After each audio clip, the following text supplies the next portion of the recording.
And for those of you who were there, let me ask, for those who were there, please stand up. Everybody who was there, please stand up. All right, give yourselves a hand clap. And part of what Reverend Wilson has planned is to make sure that we have an opportunity to document those memories. Because this is, a publisher of the Informer, documenting history. We are the history storytellers, but you are the ones with the stories. And we want to make sure that we get a chance to capture those stories as we go on to celebrate the 40th, the 50th, the 100th anniversary of the Million Man March. And you all are the history keepers. It's in your head, it's in your spirit. You were there, and we cannot let that moment pass us. So I don't want to take too long. We're supposed to be out of here within the hour.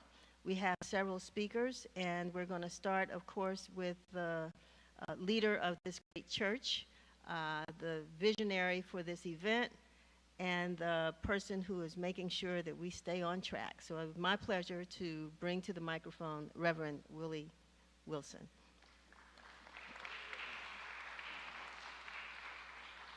Thank you. Let me give honor to God first for this opportunity, and to the pastor of this church, my daughter, who has taken over the leadership of this church and is doing a great job.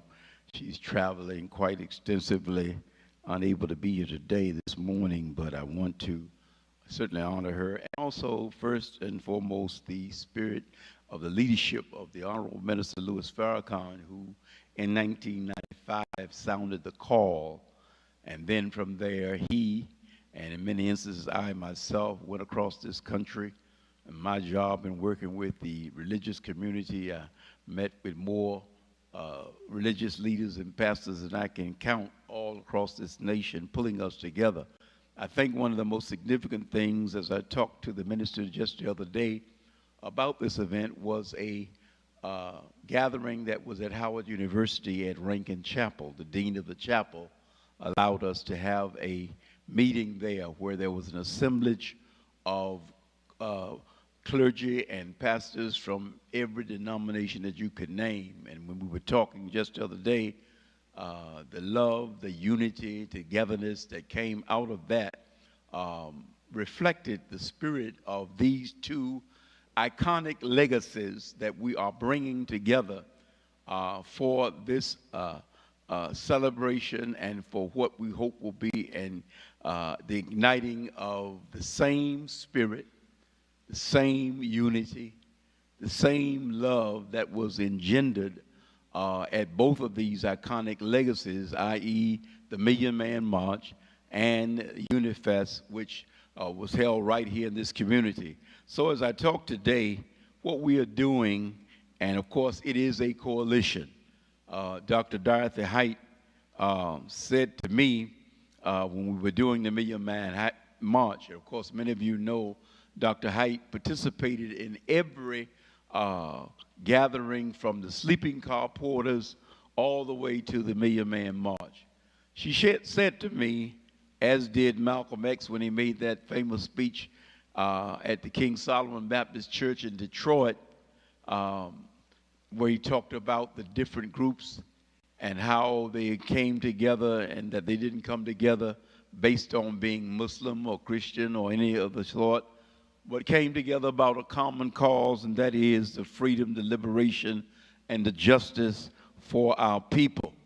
It is in that spirit that we come on today. I want to begin my statement by referencing a statement that was made by Dr. George Fraser. Many of you know about him and the great research that he does and has done over the years. He issued an alarming speech titled, "Wake Up Call, Why the Black Family," and I will add to that, the black community, must be restored. In that speech, he noted that the number one challenge facing the black community is the existential crisis of the black family. And when we say black family, we say that in a collective sense, not just the nuclear family, but our collective black family. He stated that the two-parent household in the black community is down to 34%, and that no culture in the history of mankind has risen to maximum human potential without family as the center of their culture.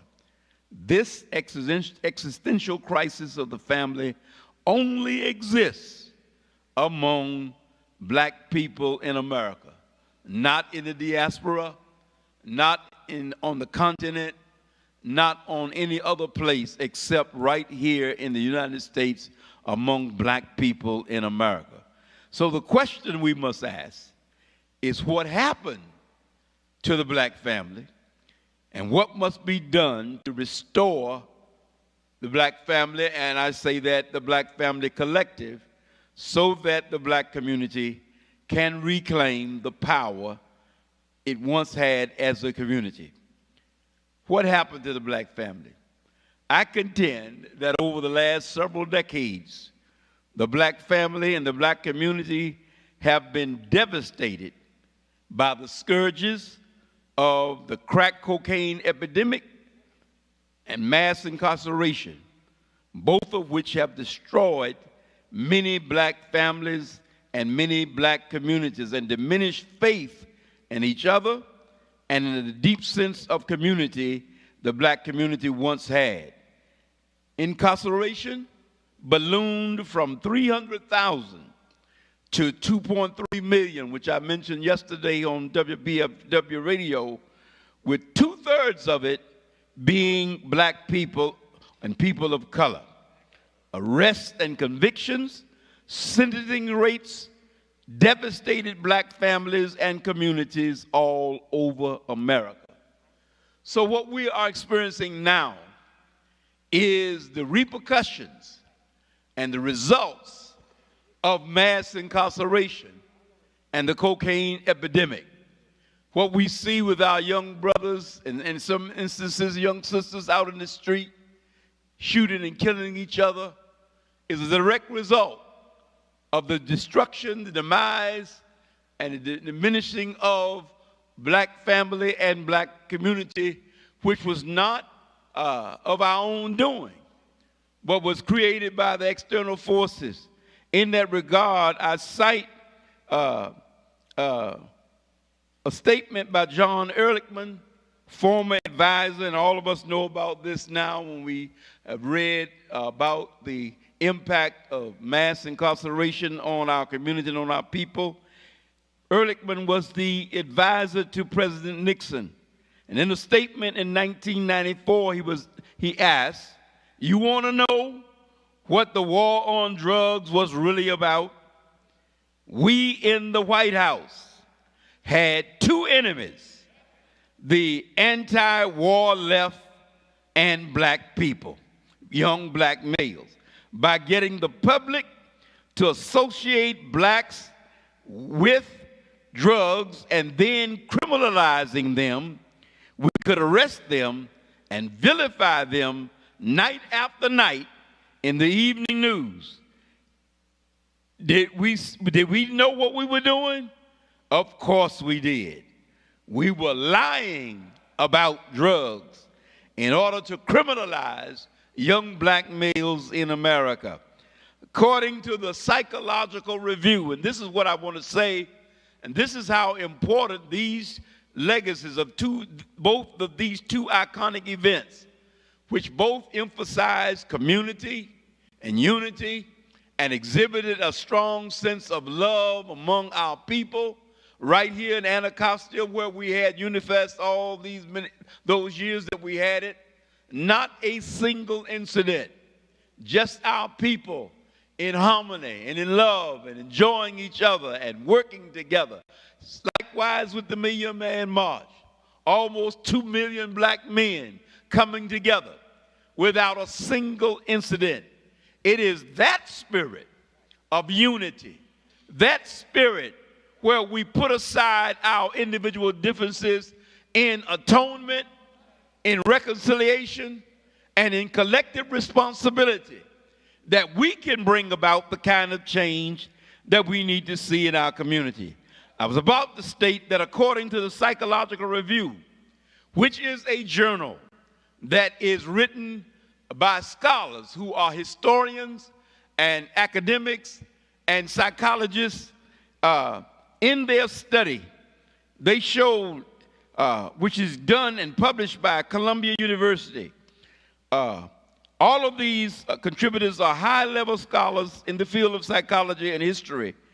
They indicated that black-on-black homicide took a long-term decline from the 1990s to 2015.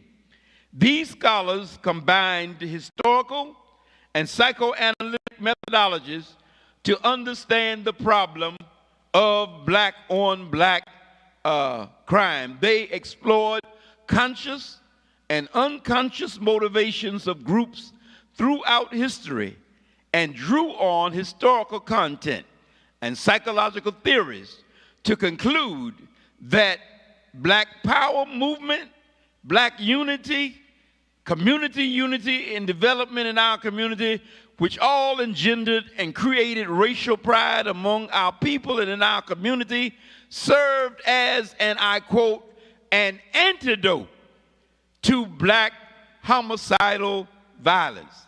The statistical data showed that after the Black Power movement, significant reductions in homicide occurred in black-on-black homicide. This nonpartisan research was augmented by the Council on Criminal Justice, which gives an amazing picture of the ebb and flow of black-on-black homicide. It articulated that previously when the black family was strong and the black community was strong and there was unity in the black community, the homicide rate was 42 persons per 100,000 people. Integration came, and the results became a fragmentation of the black community where the rate of homicide swelled in 1970 to 78 homicides per 100,000. But after racial and community pride increased, following the black consciousness and black power movements from 1980 to 2000, the rate varied between 35 per 100,000 homicides, that is, black on black, and 54 homicides per 100,000. What we must do, one thing we must realize is that an internal problem cannot be solved with external remedies. Military occupation of our city and other cities, as has been announced, cannot and will not solve the crime problem and the homicide rate in our community. The military occupation of the nation's capital and making arrests alone will only add to locking up our young people, ongoing demise and destruction of the black family and the black community. So then it is for us, as we talk about these two iconic events, that in October we have a series of activities, and before the day is over, we are distributing and will make available packets of information, rack cards, flyers that highlight all the many activities that will be taking place from September through October the 18th. I will say at the top of that is the long-standing historical spiritual foundation of our people. It is the spirituality of our people that must be at the very core of all that we are doing, so that we begin on September the 22nd, September 22nd, September 29th, October 6th, and October 13th. We have a prayer line that has a capacity of 1,000 persons. Brother Minister Kadir Muhammad, who will speak shortly, is coordinating that piece. On those mornings at 7 a.m., we will have, and might I say that we have, this is a regional effort. Baltimore is working with us on this, Annapolis, Prince George's County, and the District of Columbia. And so persons will be able to call in. All of that information is on the information that will be distributed and disseminated for people to call in the morning. There will be prayer leaders who will lead that prayer. After that prayer, we will allow 15 minutes for persons across this DMV and regional area to offer 1-minute prayers to start our week as we go into the final 2 weeks of what will take place in October. On October the 13th, which is known today as Indigenous American Day, we have solicited support of the Piscataway Indian Nation. And on that day, we will do an official kickoff of the activities which will take place in October. And we're doing all of this right in the heart of the community. We didn't want to go down to the mall. We wanted to take it right into the community among our people at a time when hope, when faith, when unity and a sense of community has dissipated to a level that we want to raise. And that's the objective of all of this. So that on October the 13th, that which is a Monday, which is a holiday, formerly known as Columbus Day, there will be a torch run. And that torch run will be here in Anacostia to highlight the great history of this neighborhood and of this community. It will start with those who don't know the history should know that the Anacostine Indians, from which we get the word Anacostia, were inhabitants of this neighborhood before anybody else came. And so what is now Marion Barry Avenue was part of the Anacostia River that flowed right through. So all these buildings that you see to the left of Marion Barry Avenue were part of the Anacostine Indian neighborhood. And so the Piscataway Indians will do a prayer ritual at the corner of Marion Barry Avenue and Martin Luther King Avenue to kick off the torch run. Various organizations are involved. The Divine Nine, our fraternities and sororities, and might I say, the criticalness of our situation dictates that this not be just a gathering of men. We will have our men and our women. Truth be told, you know, many women supported and participated in the Million Man March in 1995. But because of the criticalness of our situation, we need to bring all of our people together. We have arranged, and I'm getting ahead of myself, but on that big day on the 18th, the Honorable Minister Louis Farrakhan's challenge and charge and pledge that was made in 1995 will be piped through the sound system, where he will give that same charge to all of our men. We have asked a mother to give a charge to parents, knowing the splintering of our families with many single-family, female-headed households. We will have a charge to our parents, and there will be a charge to our youth. There will be speakers from various areas of our community in the PGC, in county, D.C., Baltimore, and Annapolis, interspersed with a little bit of entertainment. We intend to have music. We want to give a mini Unifest along with, one of the things we want to do, as some of you may or may not know, that come December 31, almost 28,000 people in this city will lose Medicaid. We will have information disseminated to share with our brothers and sisters so that they can take advantage of whatever they need to get done before December 31st. And we have individuals along with the agency that's working on some other remedies to the situation that we will hopefully be able to unfold. But it's all about community. I was about to say that torch run is taking place. Various organizations will participate in that torch run. It will go from Marion Barry, Martin Luther King Avenue, to Barry Farms, one of the most historic communities, black communities, in the history of black America. If you don't know that history, you should know that just released former slaves were living in the mud in the alleys of 17th and 18th Street Northwest. Through the Freedmen's Bureau, were given money to trudge over the 11th Street Bridge to Anacostia, and by the light of the moon, and by their lanterns, and by their candlelight, constructed that historical Barry Farms community, out of which came the NOW organization, the most powerful welfare rights organization, out of which came former slaves who stole away on a ship and were able to gain their freedom, and who lived in Barry Farms, and the list goes on and on about that great community. The torch run will go there. It will then go to, as we highlight history of the great history of Anacostia, it will go to the Anacostia Community Museum, which is under peril of being wiped out right now, even as I speak, where so much was done to record our history. It was from a manual that was created by Reverend Dr. John Kennard and others who led that Anacostia Community Museum that shows a lithograph of the Native American community as it existed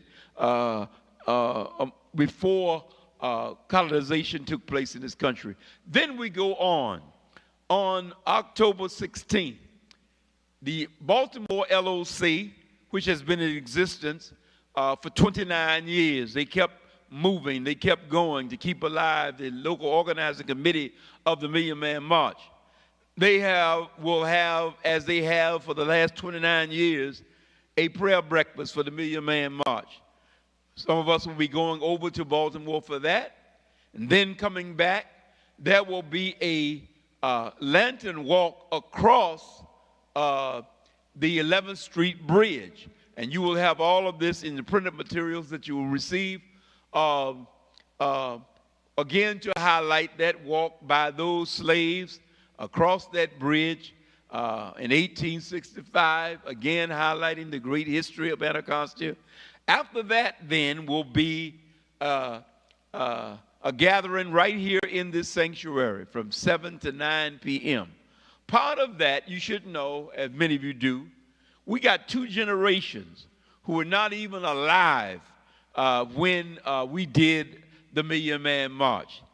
There were many stories of great things that took place. For example, with Unifest, there's one family in this neighborhood who planned their family reunion every year so that it would be in Washington, D.C., rather than traveling to other cities as they would often do, so that they could be here to experience the spirit of unity, of togetherness. Others will talk about incidents that took place that are relevant, that will give people a sense of the spirit. We have been showing the movie by Spike Lee, Get on the Bus, for succeeding generations to look at, because that movie by Spike Lee captured much of the spirit that existed in 1995 that we want to recover in 2025. Then we will have the movie, The True Story of the Million Man March, that will be shown, that was done by some of the brothers and sisters of the Nation of Islam.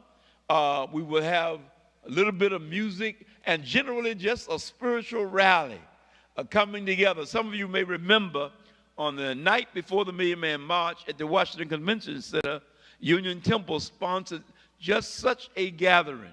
We had national individual stars and what have you from all over the nation who came. On this local level, we want to have a spiritual rally based upon atonement. You know, let me just say this. It's one thing to talk about atonement and reconciliation and coming together. It's another thing to practice it and live it so that it comes alive among the people. So it is my prayer and the prayer of all of us who are working on this, that a legitimate effort will be made.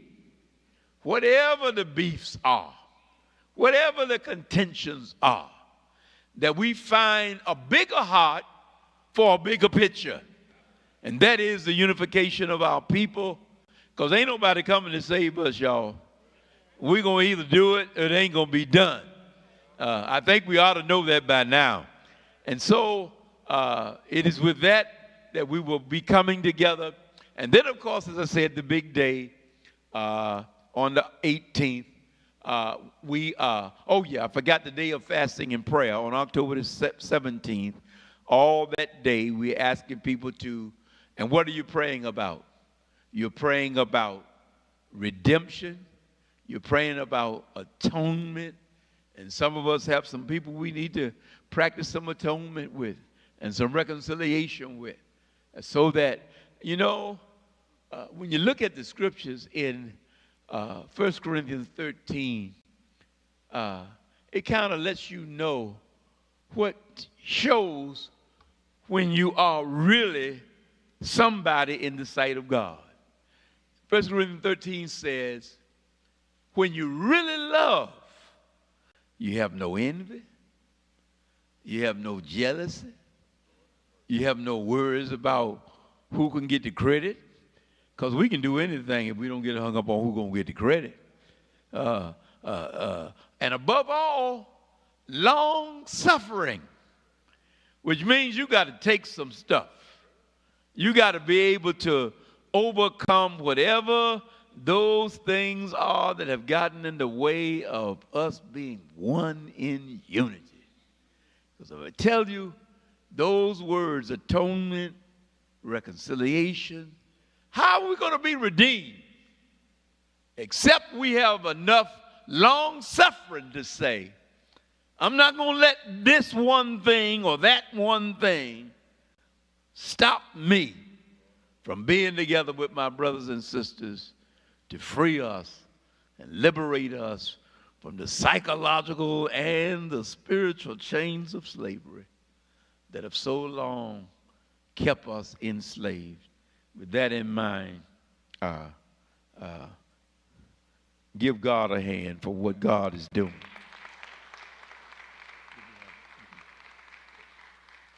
I want to say several words before our speakers come, and I want to say that those words we want to redound: reclamation, redemption, restoration, atonement, collective responsibility.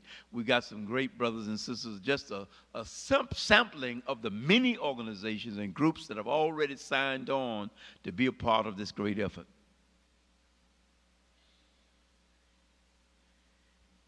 Let's salute Reverend Wilson with a round of applause. One, for his vision. Two, for his message. That's why we're here today. And I have to say that for the man that married my husband and me 40 years ago, I'm so glad that he poured that into our family when it comes to family and spirit. So thank you, Reverend Wilson.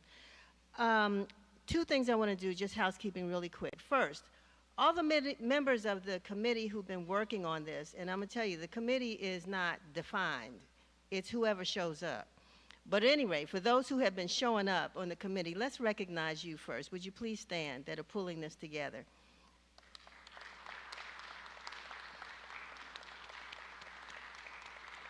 And for those of you all who are in the room, if you find that it looks like there's some space for you, there's some space for you, okay? Secondly, I always, as a member of the press, I always got to thank the press for showing up, because they didn't have to be here today. So I do want to recognize Washington Informer first, Channel 7, and Channel 9. Thank you all for being here today. And hopefully for following this, that we have a great celebration at the end. We, as Reverend Wilson said, this is a DMV celebration. But know that there are activities that are taking place around the country. And we're going to be tied into some of those events through our other brother and friend, Reverend Mark Thompson. So I'd love for him to come forward now, and then I'll go through the list of the speakers. There's some speakers. Let's hope we can keep our remarks brief. We want to be out of here by 12:15, but I'll come back and give those that list of speakers. God bless you all and good morning. Thank you, Denise. Let's hear it again for Reverend Willie Wilson, and also giving honor and respect to the shepherd of this house, Pastor Anika Wilson Brown. This branch of Zion, Union Temple Baptist Church, and most certainly this branch of Black liberation theology. Dr. King said in 1955, when the history books are written in the future, somebody will have to say there lived a great people of Black people who injected new meaning and dignity into the vein of civilization. We will say that about Union Temple here in Washington. There lived here a great people of Black people educating, organizing, and mobilizing other Black peoples who injected new meaning and dignity into this vein of civilization. As a matter of fact, it was October also of 1992 where we came in here and locked down and then woke up the next morning, October 10th, and shut down the 14th Street Bridge 3 years before the Million Man March, demanding that the concerns of Black men and what we wanted to do on behalf of our families and communities be heard. So again, lift up your hands in thanks for Union Temple, for Reverend Willie Wilson, and want to congratulate him on what he's laid out. I am simply here to share that several months ago I also spoke with the minister and asked his permission and blessing to do something. Didn't know what it was going to be yet, to commemorate the 30th anniversary of the Million Man March. And so what I'm here to share, after speaking with him, one of the things he said was, he said, Brother Matsamela, the town halls and the men's meetings we had were just as important as the march itself. And so with that blessing, we have been convening over the past few weeks several men, several groups in different cities to also have local commemorations, because most of the struggles we are dealing with are local. All of these things are connected, but yet there are specific things that we are facing locally. It's good to be home in D.C., but not good to be home in an occupied D.C. that is still colonized.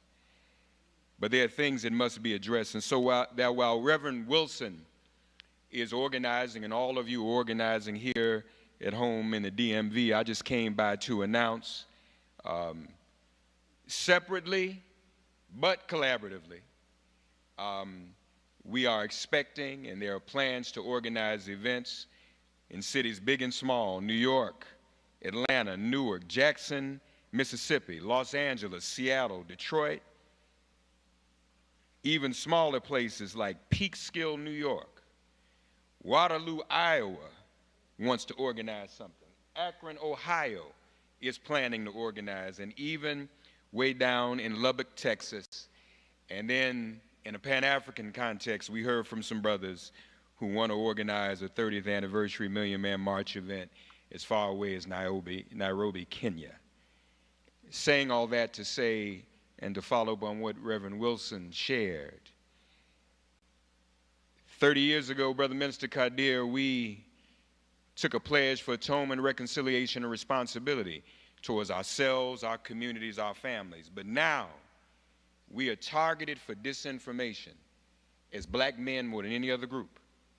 Billions of dollars are spent. The algorithms are spent targeting us in that way. And so we want to be sure that we don't neglect our responsibility. We're being turned against ourselves again. We want to come back to one another. So I thank you all for letting me come early and say these few words. Some of you know I'm back in school. I've got to get back to school for my first meeting of my Psychology of Christian Nationalism class, so I don't get in trouble. But I want to thank Reverend Wilson for allowing me to come and to share. Looking forward. And last thing I'll say, many of the cities are going to be organizing early in that week. Some have already said, we're going to organize so then we can come to D.C. and join Reverend Wilson in Washington, D.C. I thank you. Long live the spirit of the Million Man March. Amen.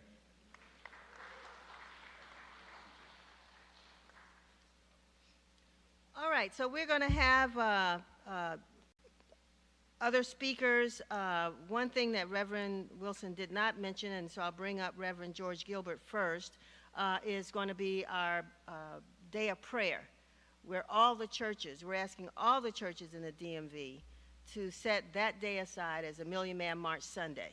So he'll speak to that.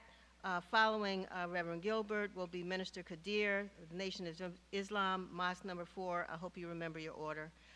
Following him will be Cora Masters Berry. I don't know if she knows she's speaking, but she's here, so now she knows she's speaking. Dr. Morning of the Prince George's Southern Christian Leadership Conference. Dion Reeder, Far Southeast Strengthening Collaborative. Lamont Mitchell of ACC.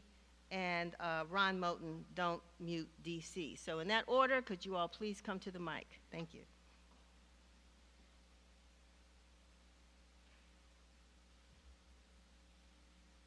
Good morning to Dr. Wilson, to my fellow sufferers for the sake of the Savior. We looked 30 years ago, and there was trepidation throughout the black church that pastors were afraid to stand with Muslims. Black church leaders were afraid to stand and to deal with the issue of whiteness and to deal with a black Jesus. And so it is my job, representing the Progressive National Baptist Convention, as well as black Baptists in the city, in the DMV, that we won't have that issue. 30 years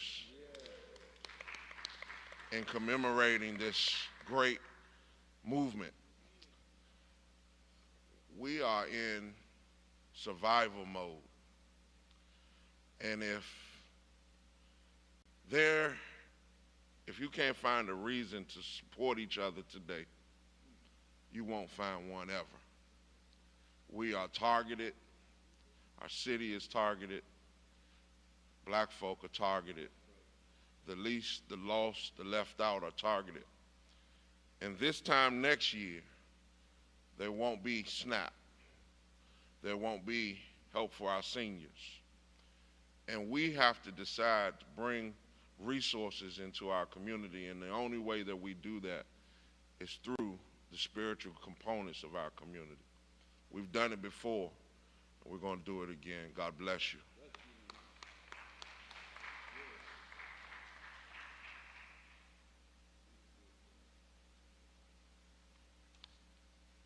Assalamu alaikum. In the name of Allah, the Beneficent, the Merciful, we thank Him for His coming to us, intervening in our affairs. We thank Him for giving to us one that has given us this courage today to make us go further with His presence that He brought to us.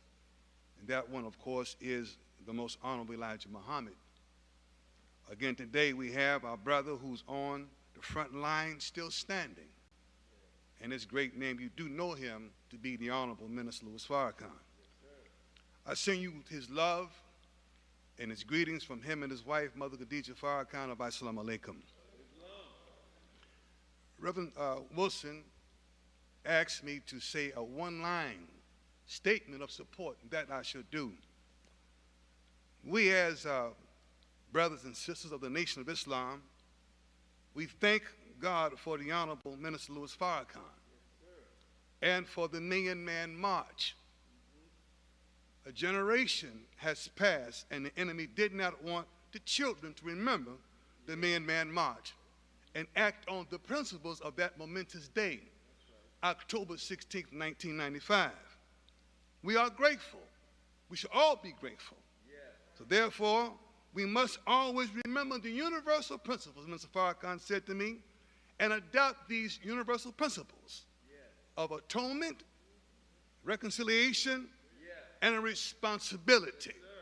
So in my closing remarks, we also thank, again, Reverend Wilson for planning this crucial part and the work he has done and is doing. Long live the spirit of the Million Man March. Thank you very much.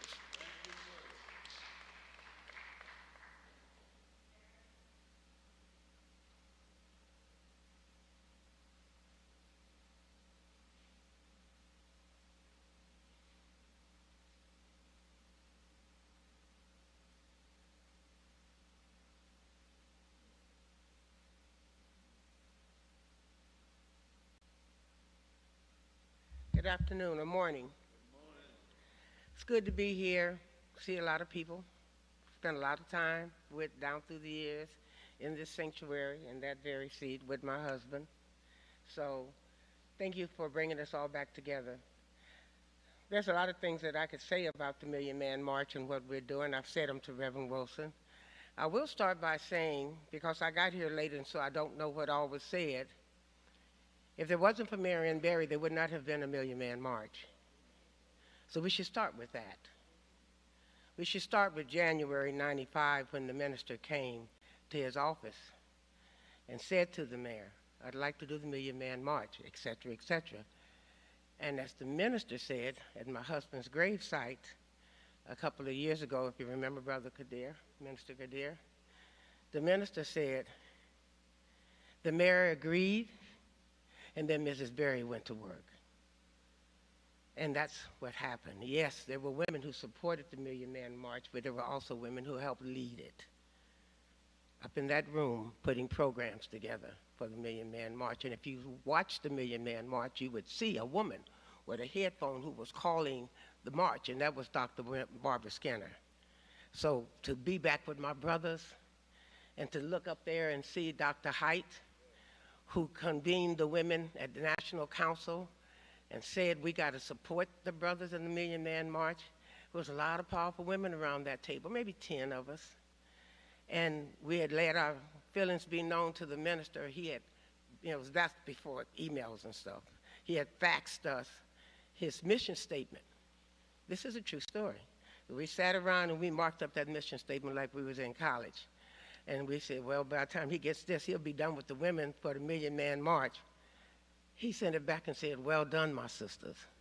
And that's when we knew he was serious. But then the thing that a lot of people don't know is that they say the Day of Atonement, and it was Barbara Skinner who added, and reconciliation. So I just want you to know that when we make full circle, there's never a time in our history since then that we don't need this right now. To bring us to go over that history, to have Ron Moden always remind us in Anacostia what happened about the march over the bridge and keep us alive in the history of our community, and to have Reverend Wilson always take us back to our roots. I remember when I joined this church for one reason. Reverend Wilson talked to us about God, about our responsibilities in our community, and our pride as being black people. That shaped my worldview.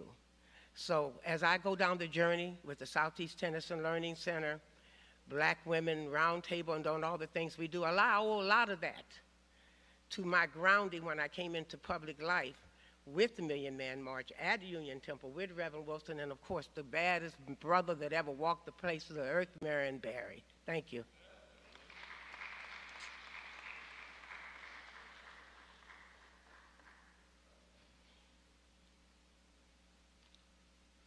Good morning. My name is Dr. Josephine Morning. I am the president of the Southern Christian Leadership Conference, also known as the SCLC for Prince George's County. I want to also explain what the SCLC is because some of our young people may not know, but it's the organization that was started by Dr. Martin Luther King and others that actually brought about the Voting Rights Act and the Civil Rights Act. And I just come here today to say I want to thank you, Reverend Wilson, and everyone else for including us as a part of this celebration, commemoration. Our national chapter and the Prince George's County chapter. We are so honored to be a part of this auspicious and just historical commemoration, and we look forward to working together with everyone, as we said, unity. So long live the Million Man March. Thank you.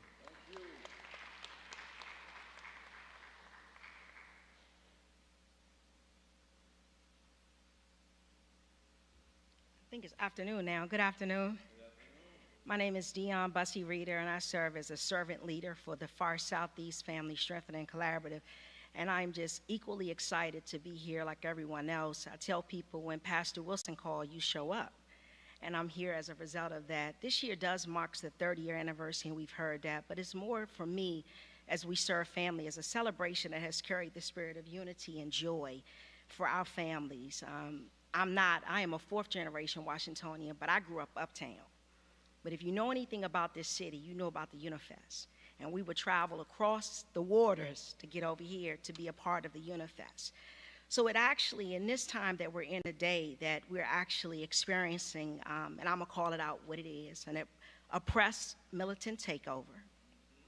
When our families are in crisis and struggling to find peace and amend the circumstances, Unifest stands as a vital reminder that we need joy. We need unity, and we need an uprising of faith. From the earlier days of Union Temple, I am a student of political science and history, so I studied Pastor Wilson, and this church changed when he became the pastor here. In 1973, he became a different type of minister, a beacon of strength, cultural pride, and a liberation theologian. This church has modeled that behavior, giving love and purpose, and giving this community pride and a sense of unity. And that's the reason why Far Southeast is behind this movement. We're here because in the day and time that we're in, I will be remiss if we did not join this force to pull our families together. It's important in the midst of all that's going on where our families are feeling economically imbalanced, unable to find opportunities to care for themselves and their families. Young men are being pulled apart from their communities, trying to serve, trying to give. Families are being ripped aside, ripped apart. Now more than ever, we need unity. Now more than ever, we need to see men in strategic places to uplift our families. So why not now? So Far Southeast, and as a servant leader of this organization, not only are we supporting, we're asking all other organizations that serve families in this community to take the lead and join forces with the Union Temple and its leadership. I will be remiss if I did not thank my board member, who's also the pastor of this house, Dr. Pastor Anika Brown Wilson, who's also our leader and also gives me the ability to stand forth and say, not only will all 60 of our staff people be behind this movement, but every family we serve will be as well. Thank you for the opportunity to join.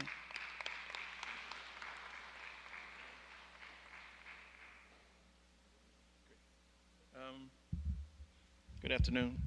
I'm Lamont Mitchell, and I go back, way back, like Cadillac seats. And I first got to East of the River, it was 48 years ago, this year, 48. And I know how long it's been because I marked my involvement in East of the River and Union Temple with Khalil's birth, 1 month from my son's birth. And both Mary and my wife was pregnant. So we go back a long way. And now I serve as chairman of the board of Anacostia Coordinating Council, and we certainly support the efforts here. I remember the Million Man March like I remember probably the birth of my child, because I celebrated the Million Man March. It was my birthday, and I was 40 years old, and I celebrated with 2 million black strong men, and it was an amazing event. But I want to say that, of course, we at Anacostia Coordinating Council, with the Executive Director, Philip Pennell, who, you know, anybody know Phil, there's a lot of stuff going on there, but we support the effort of this program and what we have here. But I also want to call out the people who worked so hard on this event 30 years ago. Vernon, the staff of ACC, Reverend Wilson, many, many nights of tireless effort to get this program through.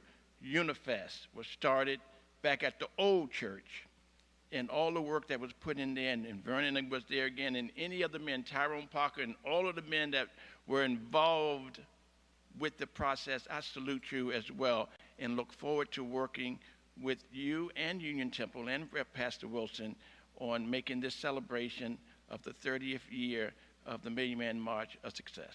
Thank you.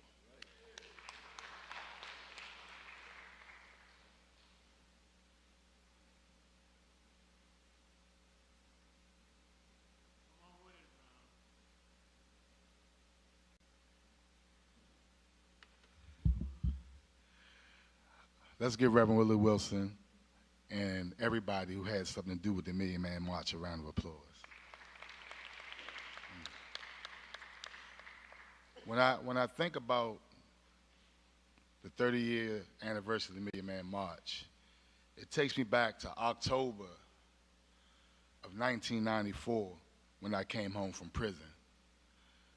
Before then, I came home 4 or 5 previous times. In D.C. at that time, if you had money, as long as you didn't catch a federal case, you got Kenneth Mundy or any type of lawyer like that, you were right back on the street. So I thought it was a joke, but they finally set me down. And when I came home this time, it was an organization by the name of Ceasefire Don't Smoke the Brothers and Sisters. And that was around the conception and the idea of when the Million Man March was being conceptualized. And the blessing that I had from that was, as a young man, finding my way, learning how to use all the talent I had the right way instead of the wrong way, I got to see people say that the Million Man March wasn't going to happen. They were doubting it. They were saying black people weren't going to come together. Christians and Muslims couldn't work together, men and women. Women wouldn't get behind the men, this, that, and the other. And I'll never forget when we were leading the youth, and I was chosen to be one of the spokespersons as a youth organizer. In fact, I'll never forget the youth magazine, with the drummer, what was it called, the Daily Drummer, whatever. It was a magazine that was very popular back then, and I was one of the youth leaders that they projected to be a leader in the future. And it was because I had the platform that Al Malik gave me with Ceasefire Don't Smoke the Brothers and Sisters. And I would go around the country, well, this area anyway, talking at Howard University with Minister Farrakhan. I would go and sit down and have lunch with Stokely Carmichael. I would walk into Marion Barry's office and meet people like Winnie Mandela. And it gave me the motivation and the strength and the determination to do whatever I wanted to do in life, because the day of the Million Man March, I remember we were down there selling T-shirts. And they was talking about it was going to rain, it was cloudy. And I saw the drummers came to do the libation. And after the libation, I saw the sky open up. And from that day on, nobody has been able to tell Ronald Moulton what he can do. A lot of times people are like, who is this guy, and why doesn't he let the haters stop him? Why doesn't he let people stop from doing what he tries to do? You can't stop me, because I've seen God work, and I've been a part of his work. Not perfect, I'm not a perfect brother, but I've been a part of God's work and was blessed as a young man to see his work firsthand. So my challenge is, how do we get other young people to see his work firsthand, bringing thousands of people to historic Anacostia, one of the last places that have not been gentrified in Washington, D.C. I grew up in Petworth, and when I go there, every time I go there, I cry, because all my memories have been erased. But we live right here in historic Anacostia, which is still a black renaissance that has over 100 black businesses. And we have an opportunity to wrap our arms around Anacostia, to wrap our arms around Dean Woods, and to wrap our arms around other parts of our city and our nation where we still have control over. So that's why this is so important to me, that we can come together with our people and any other people who love our people, right? Not on their terms, but our terms. So what I'm saying is, it's time for us all to come together and make this week, this month, leading up to the Million Man March, something that the world will remember and say was a spark that brought about the change that we know we can be. Thank you.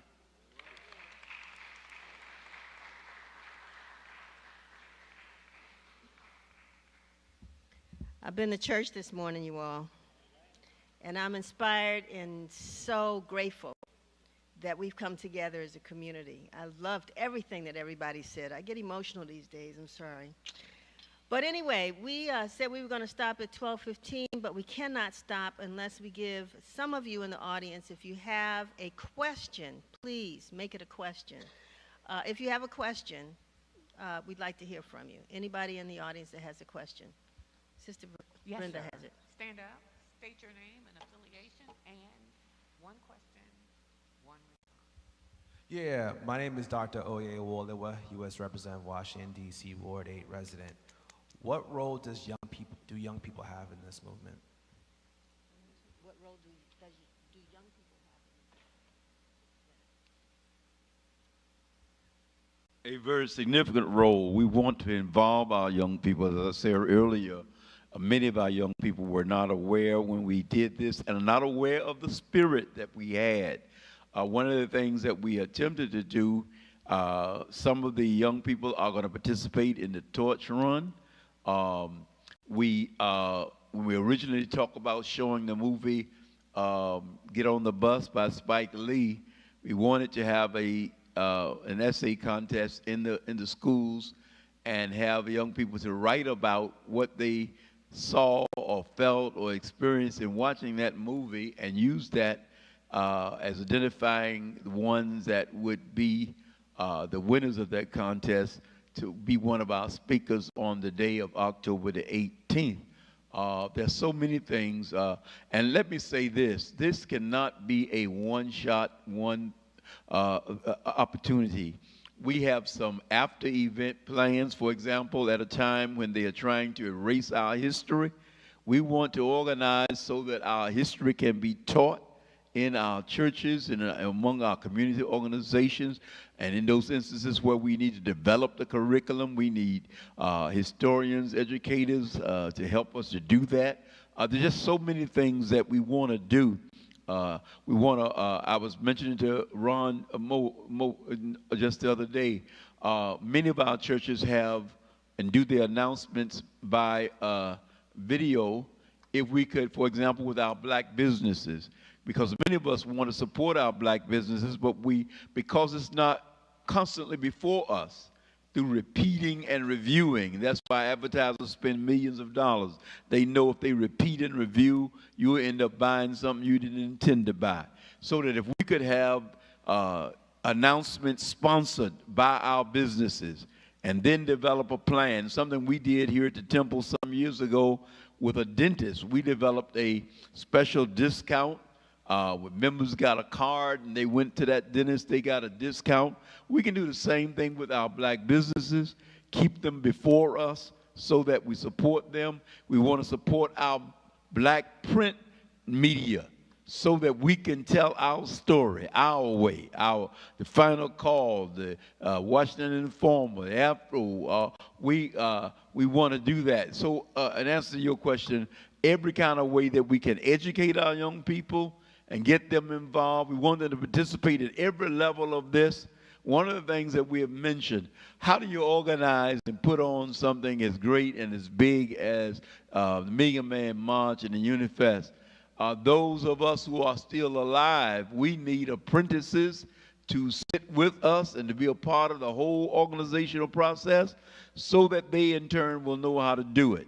And put it all together. So these are the ways, these are some of the ways, and not limited to that. As Denise said, this is why it's so important that everybody gets involved. We need your ideas, we need your work to make it happen so that this is an ongoing work. It didn't happen overnight. I said in my opening remarks, we're looking at the result of 50 years of devastation of our community that was planned and orchestrated. And we have to take the steps to change that and turn it around.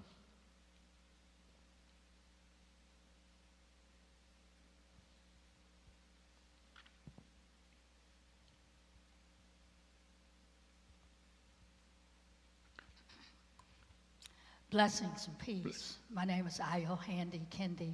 I'm the founder of Black Love Day, and I'm the founder of the African American Holiday Association. I'm a certified breathologist. I love to be on the committee. When are the committee meetings going to be held? Are they by Zoom? Are they going to be here at the church? Are they going to be at the masjid? How can people get involved in the committee? The meetings are by Zoom every Monday night at 7 p.m. Once you sign up, and we do have a website that you can plug into where you can receive information. We're going to have a speakers bureau, but in short, the answer is every Monday night, 7 p.m. Even today, you can sign up with your information, and the Zoom link will be sent out to you. And we want, as Denise's father said on so many occasions, we want Lottie Dottie and everybody. Good morning. How you doing, Reb? I'm doing good, Roach. Merry Christmas. Happy My New name Year. is Roach Brown, and we worked on the Million Man March with returning citizens last 30 years ago. Wards 7 and 8 make up the majority of the 5,000 men and women who are incarcerated in the borough prison from Washington, D.C. We lock up more people in this city than anywhere else in the world, not just in the country, in the world, in Washington, D.C. And they're talking about increasing the punishment and the penalties. I like to suggest that we connect with those men and women, 5,000 across the country, who are in prison, who can get access to the Zoom and video visit to participate and let them know that we haven't forgot them. That's they right. got to return back in. And a lot of them would like to participate. So I like to suggest that we reach out to that more than 5,000 men and women from Ward 7 and 8 incarcerated in the borough prisons, that we include them in this Million Man March reunion. Thank you. Great idea. I think he's the head of that committee, Reverend Wilson. Absolutely. That's the Yeah, way he's we do on it. that committee. Your idea, your work. I think it would be great. Any other questions? Okay. Great.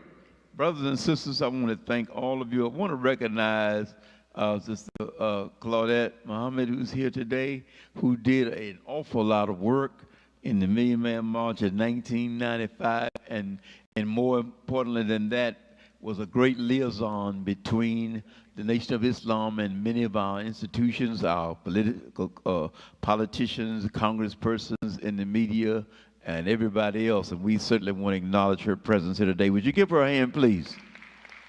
I think we have said what we need to say. You have a kind of a flyer that gives you some of the information of all of the activities that are being taking place. Please join in on Monday nights at 7. We are on a fast track here. We got a lot of work to do in a short time, but it's really coming together. Talked to the general manager of WPFW this morning. They are on board 100%, all the support they can give. I talked to Kathy Hughes a couple of days ago.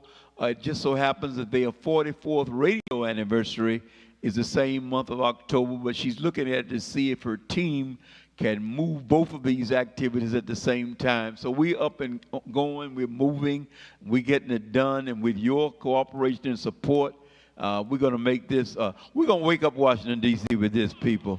We're going to wake it up. And not only wake it up, but we're going to organize and pull ourselves together so that we can together pull up our community and make us strong.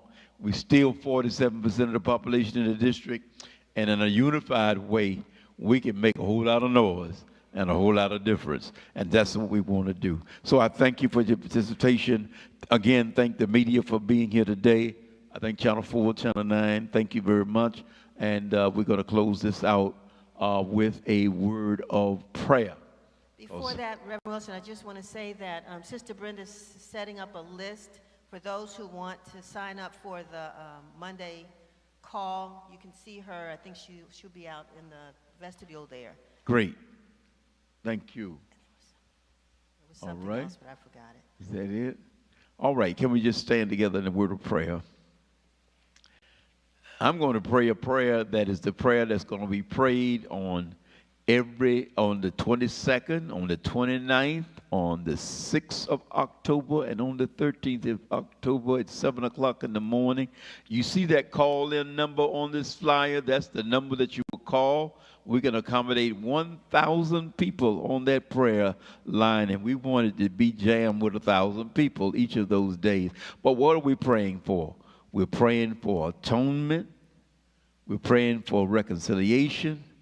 We're praying for collective responsibility, and we're praying for reconciliation, being reconciled one with the other. There is a scripture that we have recited at the temple every Sunday since 1973. Now I beseech you, brothers and sisters, by the name of our Lord Jesus Christ, that you all speak the same thing, and that there be no division among you, but that you be perfectly joined together in the same mind, in the same spirit, and in the same judgment. God, we thank you for this coming together today. And might we be lit with a fire and a determination to press forward and make this a day of resurrection among our people and in our community, among our families, both individually and collectively as a people, is our prayer we pray. Let everybody say amen. God bless. Peace. Everybody, make sure you get one of these flyers. It has the basic information as what's going to happen during